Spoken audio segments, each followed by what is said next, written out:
Всем привет, меня зовут Павел Блюденов, и вы смотрите тест-драйв Audi TT RS. Это самая быстрая машина, на самом деле, в модельном ряду Audi, не считая R8. Я, конечно, понимаю, что большинство журналистов и блогеров уже покатались на этом прекрасном автомобиле, но лучше, как говорится, поздно, чем никогда. Поэтому я вам с радостью расскажу про этот автомобиль. Тем более, что рассказать есть про что.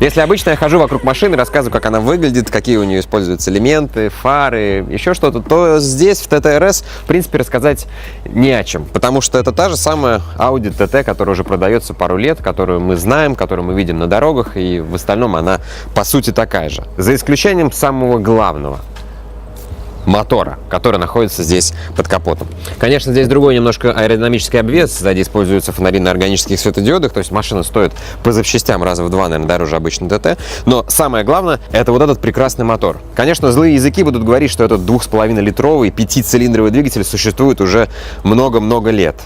Возможно, что-то в нем и есть от тех вот пра-пра-пра-дедушек моторов, которые уже используются достаточно давно в Volkswagen Group. Но здесь надо сказать, что этот мотор — это просто инженерное искусство. Это потрясающе. И это хороший пример и хороший показатель того, насколько можно делать суперэффективный автомобиль. 2,5 литра, не так много. 400 лошадиных сил. Тоже не так много. Посмотрите, сколько лошадиных сил у конкурентов. 480 ньютон-метров крутящего момента. Тоже не прям, чтобы машину разрывало на части. Но при этом это самый невероятно быстрый автомобиль в модельном ряду Audi. Она разгоняется до сотни за 3,7 секунды. Быстрее только, не знаю, какой-нибудь Mercedes E63 AMG, но это совсем другой автомобиль с совсем другим двигателем, там 4 литра все-таки, и там почти в 2 раза больше лошадиных сил. А здесь маленькая компактная купешка, которая, это просто невероятно. Они продолжают эту бесконечную борьбу за скорость, бесконечную борьбу за динамику, и у них это получается просто прекрасно. Ну и еще один маленький микромомент — это те самые задние фонари. Я, честно говоря, даже боюсь представить, сколько они стоят. На нашем сайте есть рубрика «Посчитали, прослезились», и мы обязательно посчитаем. Но здесь используются органические светодиоды. Почитайте в Википедии, чем они отличаются от обычных, но для автомобиля это чистый выпендрёж. Но поскольку в Audi сделали такой прекрасный автомобиль, такой невероятно быстрый, то они могли себе позволить сделать нечто такое особенное. И если посмотреть на эти фонари, то они трехмерные. Источник света, он непонятен, он как будто бы нарисован вот на этих внутренних пластинах. Выглядит круто. А в остальном это та самая старая, в кавычках, добрая Audi TT, только с невероятной мощностью и невероятной динамикой. Салон TT отличается тем, что он одновременно и очень прост, и очень сложен и наворочен. И это, конечно, здорово. Но от TT RS отличается тем, что здесь большое количество карбона, дорогие спортивные кресла с такой вот ромбовидной прострочкой. То, что сейчас встречается, в принципе, на многих моделях у Audi, можно заказать такие кресла. Но здесь они особенно классные. Видите, у них такая монолитная конструкция. Но помимо того, что они хорошо выглядят, они еще и хорошо держат в поворотах. Здесь кожа тонкой выделки Файнапа, вот такое тиснение RS. Есть небольшой крючок, который позволяет вам откидывать кресло, чтобы переместиться назад. Ну и красная строчка. Регулировок не так много, но в принципе они особо и не нужны. Можно подогнать под себя кресло. Удобно. Отдельная песня, отдельная история — это руль. Это фантастический руль. В последнее время, в принципе, рулевые колеса на Audi просто потрясные. Но здесь инженеры, не знаю, дизайнеры, маркетологи превзошли себя. Они поставили сюда руль от R8. Абсолютно такой же руль, как на R8, стоит здесь на Audi TT RS. Единственное отличие, что в R8 здесь еще есть два манипулятора, которые позволяют вам включать гоночный режим системы стабилизации и включать спортивный выхлоп. Здесь спортивный выхлоп находится вот там. Но в остальном все то же самое. Здесь у нас алькантара, здесь кожа Файнапа, кнопки, алюминий настоящий, кнопка запуска двигателя и все остальное. Просто шикарно, просто шикарно. Карбон используется практически везде. Посмотрите, как сделаны ручки. Причем, знаете, вот обычно, например, во всяких тюнинг-ателье любят добавить карбона куда можно и куда нельзя. И это выглядит, ну так, олиповато. Ну, просто куски карбона, да. А здесь, посмотрите, он, во-первых, сложной формы. Сложная очень вот эта вот вся штамповка. Во-вторых, есть такие фасочки. И выглядит он просто вот так, как надо. Так, как ему нужно выглядеть в таком месте. Тоже рычаг переключения передач, тоже с алькантарой. Тоже его приятно и очень так крепко он лежит в руке. Вот та самая кнопка включения спортивного выхлопа. Здесь у вас на панели приборов, соответственно, запускается индикация, что звук двигателя спорт или стандарт. Вот. Самое интересное, что на холостом ходу практически это не слышно. Дальше все то же самое, как на обычной ТТ. Здесь индикаторы, которые позволяют вам регулировать настройки климат-контроля, настройки воздуховодов. Там слева и справа это подогрев сидений, он здесь тоже есть. Ну, в общем, все как в обычном купе ТТ, только вот за счет материалов, алькантары, красной прострочки, карбона, здесь немножко другой вид. Салон для пассажиров, которые сидят здесь, не тесный совсем, и кресла как бы другие тоже никак на это не влияют. Вот. Ну, а сзади, конечно, сесть практически невозможно. Сзади я катал свою дочку, она хорошо там поместилась на детском кресле, но взрослый там, конечно, не поместится. Более того, на крышке багажника даже есть такая милая наклеечка, которая подсказывает вам, что когда вы будете закрывать багажник, делайте это аккуратно, иначе вы можете повредить бедолаг, которые согласились сесть сзади, и ударить им по голове. Багажник неплохой, видите, что на самом деле машина сделана в кузове лифтбэк, то есть здесь один объем, поэтому сюда вы можете разместить достаточно длинномерные и большие объекты, типа там всяких телевизоров, не знаю, ну, может быть, и холодильников небольших, и все это поместится. Ну, а вот для людей места, конечно, немного. Посмотрите, это место для ног пассажиров. И вот, чтобы сюда залезть, я просто сейчас подвину кресло.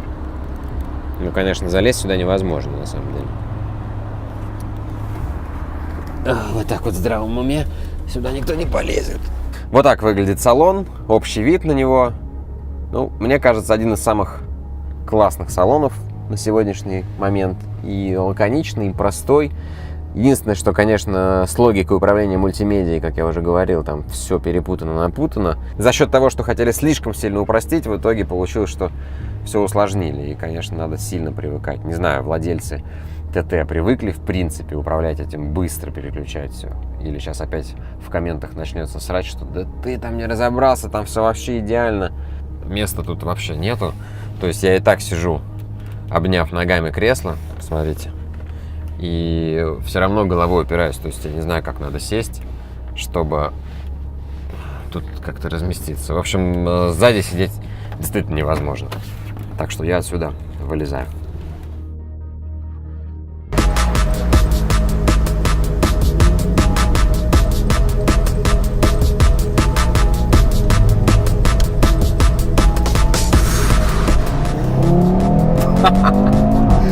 Целых и 0,7 секунды до сотни. Не верится. 3,7. На этой машине нужно делать какой-то абонемент, чтобы оплачивать штрафы за скорость. На ней невозможно ехать по правилам. Ну как? Как, если она за 3,7 разгоняется до сотни? В городе 100 км в час это уже лишение прав.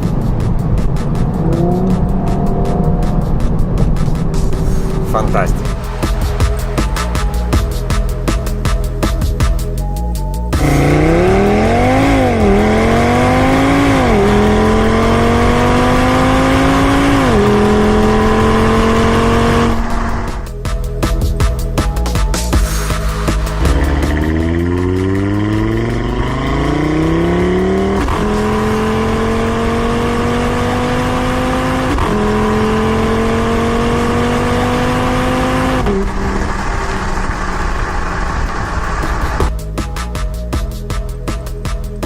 Вначале я вам расскажу в целом про машину. Машина, конечно, потрясающая. Но здесь больше всего меня удивляет не это. Что такое вообще ТТ? ТТ — это купешка молодежная для студентов. Кто ездит на ТТ?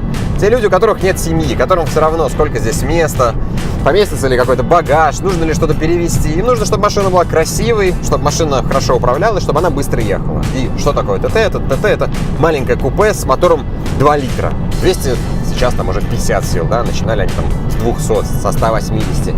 Маленький, юркий автомобильчик. Но что сделали в Audi? Они довели все просто до совершенства, до предела. Этот автомобиль стал настолько быстрым, что это даже не укладывается в голове. Люди со стороны не понимают, что перед ними фактически гиперкар. И это действительно так. Конечно, это имиджевая машина. Часто так бывает, что инженеры делают, им разрешают сделать машину, которая будет плохо продаваться, которая будет стоить очень дорого, но она будет показывать все технологии, которые есть у бренда. И вот Audi TT RS это как раз такая машина. Она не будет продаваться хорошо. Более того, если вы даже захотите ее купить после этого тест-драйва, то машин нет. Так получилось, что машину для теста привезли уже тогда, когда квоты на TT RS в России уже были выбраны. Она для того, чтобы показать, что мы можем вот так. И инженеры это сделали. Это потрясающе. Это просто потрясающе. Как я уже говорил, все построено вокруг двигателя. Это уникальный 5-цилиндровый 2,5-литровый мотор, который выдает, в принципе, не так уж и много сил. 400. И этого достаточно для того, чтобы сделать эту машину чрезвычайно быстрой. Просто чрезвычайно быстрой. Фантастика. Я не знаю, где здесь камеры висят. Наверняка висят где-нибудь.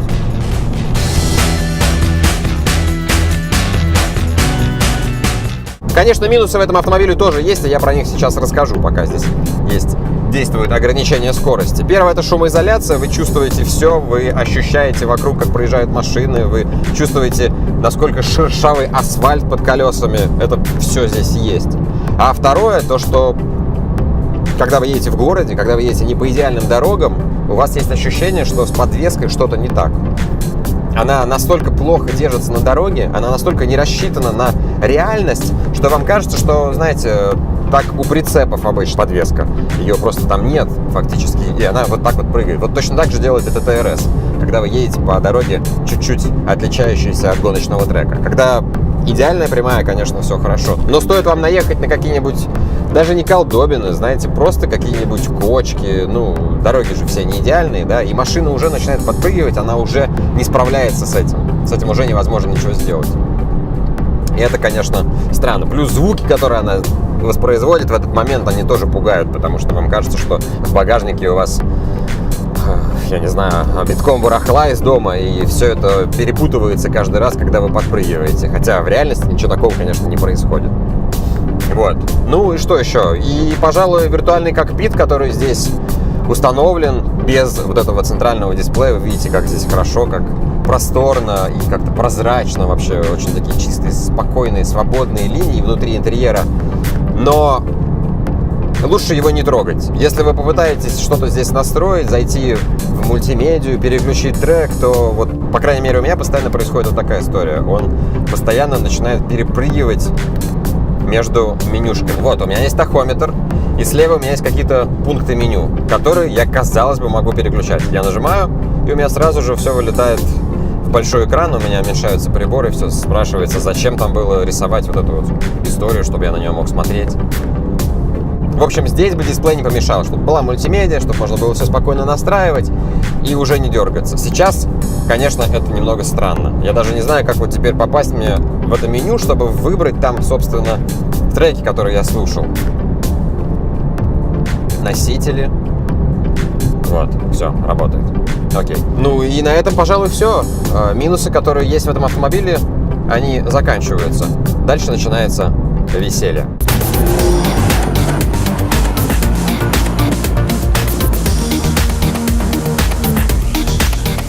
Интересно, что машина даже может быть экономичной. Вот сейчас я еду 107 км в час, и средний расход топлива у меня где-то 6-7 литров. То есть, если вы будете спокойно ехать, эта машина еще и не будет расходовать топливо. Это просто фантастика. Ну, а если вы нажмете на педаль газа, то, конечно, она будет у вас ускоряться как бешеная. Фантастическая уверенность. Машина держит дорогу, ну, просто невероятно. Она, знаете, она как будто приклеивается. Как будто вся трасса проклеена клеем, знаете, как на дрэг-рейсах. И она держится. Это фантастика. Это просто фантастика. Как? Я не понимаю. Как такая маленькая машина с такой компактной колесной базой Да, наверное, в этом тест-драйве я буду постоянно говорить, что я не понимаю. Я действительно не понимаю, как можно было сделать автомобиль, у которого всего 400 сил, который будет разгоняться так быстро. Как? Я не знаю, честно. И мне кажется, никто не знает. Посмотрите, как сделан тахометр. Я мечтал о таком в детстве, в своем первом автомобиле. Но он как в компьютерной игрушке. Он подсказывает вам, что надо делать. Тормоза здесь работают не хуже, чем двигатель. У вас реально приливает кровь в голове, когда вы начинаете тормозить. Это тоже впечатляет. У нас нельзя так ездить, придется все заблюрить, не показывать, что здесь происходит. В остальном это просто чистый кайф и чистый адреналин. Это машина, которая, ну, знаете, многие говорят, что я зажрался, что я... Ну, действительно, когда ты ездишь на быстрых машинах, ты привыкаешь. Вспомните, раньше машины, которые разгонялись за 9 секунд, это было уже что-то такое горячее, да? Сейчас за 9 секунд разгоняется, я не знаю, Octavia разгоняется за 8. Octavia, у которой просто стоит турбированный классный двигатель. Все. Но на этой машине это не приедается. Это нечто другое. Я помню, удивлялся звуку Мазерати и говорил, что да, ну если вы хотите бездушного, выверенного немца, у которого нет звука, вот, пожалуйста, берите и не парьтесь. Но здесь, знаете, можно забрать свои слова обратно, потому что для 5-цилиндрового мотора, для маленького мотора, как любят говорить, для пакета молока, звук здесь просто невероятный. Просто потряс.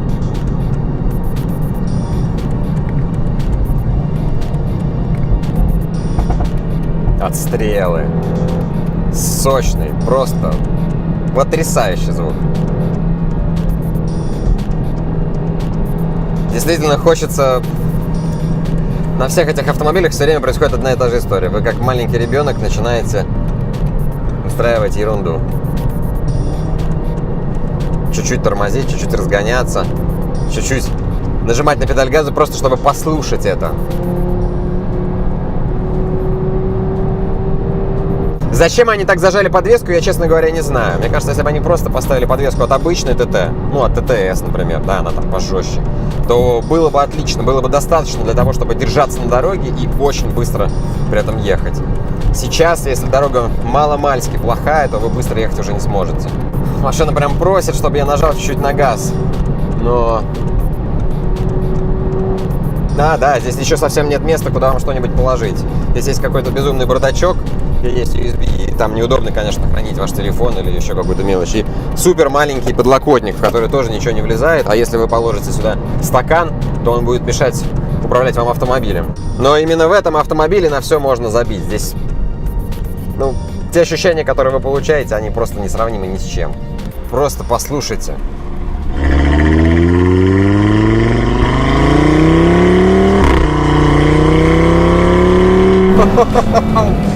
Господи, она просто невероятная.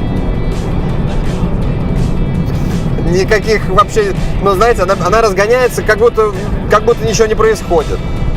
То есть здесь внутри происходит какая-то трагедия, эмоции у водителя, а автомобиль это делает просто как будто это вот, ну, а что такого? Я всегда так делаю, я всегда так разгоняюсь. Она разгоняется, она просто не чувствует этого. Обычно динамика падает, ну, как-то, знаете, сопротивление воздуха. Вообще тяжеловато, как бы, на больших скоростях автомобилю ехать. Но здесь такого вообще нет.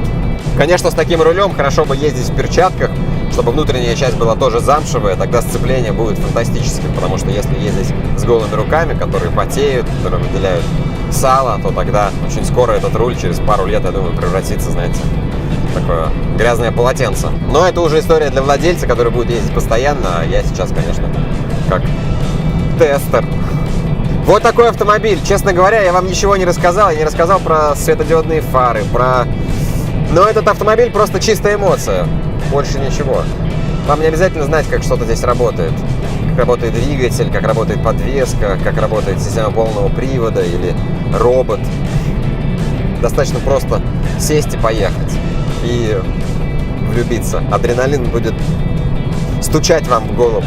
Сообщать: я здесь, давай еще нажми. Ты едешь очень медленно, всего лишь 4000 оборотов. Это как? Давай, нажимай. И вы нажимаете. На любой передаче. И вы нажимаете сразу.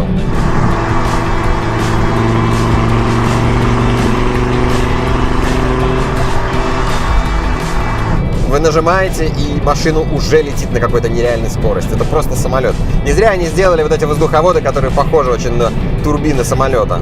Это действительно турбины. Машина действительно самолет. Знаете, так часто бывает, какие-нибудь заезженные фразы, которые часто используешь, а потом оказываешься в ситуации, когда они действительно подходят. И понимаешь, что все, что было до этого, это все не то. Так вот, здесь то же самое. Машина как самолет, там, ракеты и так далее. Вот это про нее, а не про какой-нибудь там... Не буду говорить, чтобы не обижать. При этом, несмотря на то, что здесь и шумно, и, в общем-то, не очень комфортно ехать на большой скорости, машина очень устойчивая, и вы не чувствуете этой скорости. Особенно, когда вы снижаете с 200 до 130, там, с 200 до 100. Вам кажется, что на 100 вообще машина просто стоит. Обычно это происходит на любом автомобиле, если ехать. Но здесь скачки в скорости у вас происходят просто моментально. Вы только что ехали 100, вы только что ехали 200, вы только что ехали 105. Это фантастика.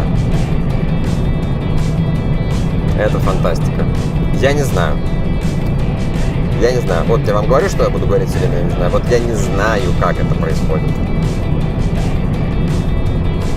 Вот такой автомобиль. Ничего вам не рассказал, ничего толком не показал, но надеюсь, что какие-то эмоции удалось мне передать. Это фантастика, это просто демонстрация технологий, демонстрация того, что можно сделать вот так. Можно сделать вот так.